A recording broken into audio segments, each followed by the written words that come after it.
देख रहे हैं एम नेटवर्क महफूज के साथ। आज की कहानी है दो दोस्तों की, जो कहानी है बहुत डरावनी है। तो आप लोग कमर कस लीजिए, हम चलते हैं अपने डरावने सफ़र पे। मेरा नाम प्रकाश है।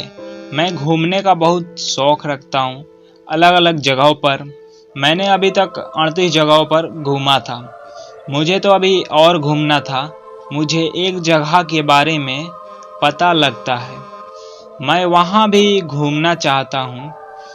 मैंने अपने दोस्त मंगेश के पास कॉल किया और मैंने कहा, मंगेश, क्या तुम मेरे साथ घूमने चलोगे नई जगह पे? मंगेश ने कहा, नहीं, मुझे अपने ऑफिस का काम पूरा करना है, मेरे पास टाइम नहीं है। तो मैंने कहा, प्लीज़ यार, 1-2 दिन की ही तो बात है। मैंने मंगेश से बहुत रिक्वेस्ट की। मंगेश करता भी क्या, वो मान गया।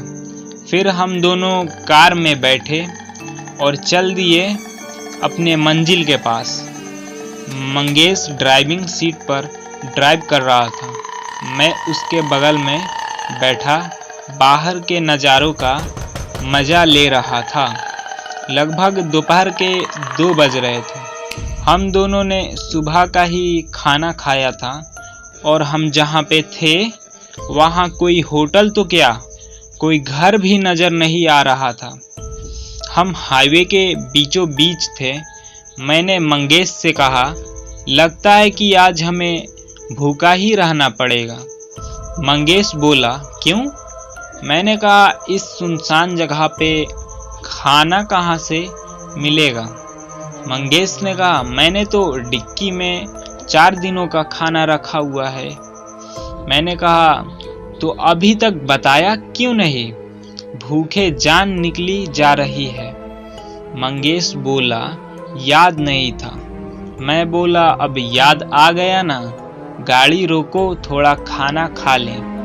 हम दोनों ने खाना खाया और सफ़र की थकान की वजह से हम दोनों को ही नींद लग गई।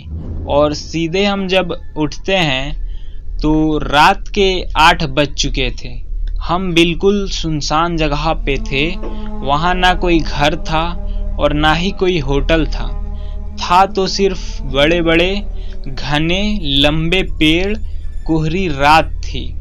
हम दोनों गाड़ी में बैठे थे। मैंने कहा मंगेश से, गाड़ी स्टार्ट करो और यहाँ से चलो। उसने गाड़ी स्टार्ट किया पर गाड़ी स्टार्ट नहीं हो रहा था।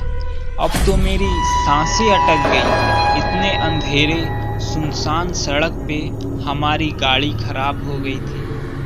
मंगेश बोला, प्रकाश, थोड़ा धक्का लगा दो गाड़ी को। मैं उतरा और गाड़ी को धक्का देने लगा। तभी मेरे पीछे मेरे कंधे पर किसी ने हाथ रखा। उसकी हाथ बिल्कुल ठंडी थी और लग रहा था कि उसके हाथों के नाखून बहुत बड़े बड़े हैं।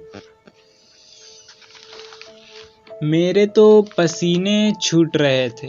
डर के मारे मुंह से आवाज़ नहीं निकल रही थी। मेरे शरीर के तो पूरे खून ही सूख गए थे।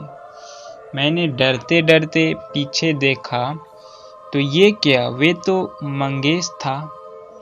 मैंने कहा, अरे यार, तूने तो डरा ही दिया। तू बाहर क्या कर रहा है? गाड़ी में कौन है? तो उसने कहा, अभी डराया ही कहाँ है। मैं चौंक गया और चुपचाप खड़ा रहा। तभी गाड़ी की स्टार्ट होने की आवाज़ सुनाई दी। मैं दौड़ के गया देखने कि गाड़ी कैसे स्टार्ट हो गई। तो मैंने देखा क्या कि मंगेश तो गाड़ी के अंदर है। तो बाहर कौन था? मैंने कहा, मंगेश, तुम अभी तो बाहर थे, मेरे सामने थे, तुम यहाँ कैसे आ गए अंदर गाड़ी के? उसने कहा कि मैं तो अभी तक गाड़ी से उतरा ही नहीं हूँ।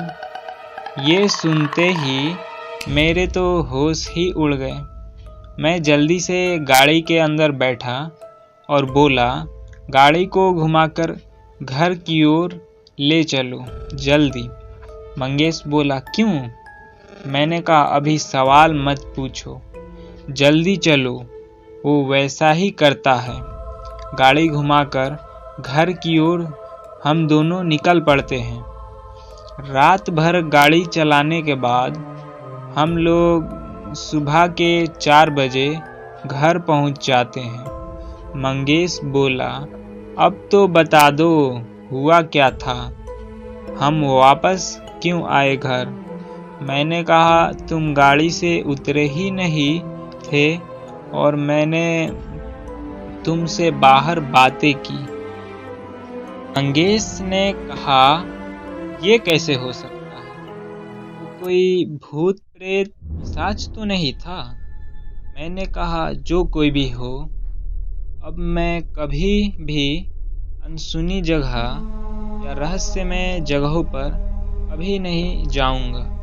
हम दोनों ने पता लगाया उस रास्ते का, तो पता चला कि वहाँ एक एक्सीडेंट में एक युवक की मौत हो गई थी। शायद वो उसी की आत्मा थी या कोई और, उससे भी अलग, उससे भी खतरनाक। सो फ्रेंड्स, आज के लिए इतना ही। फिर मिलते हैं अगली वीडियो में। So thanks.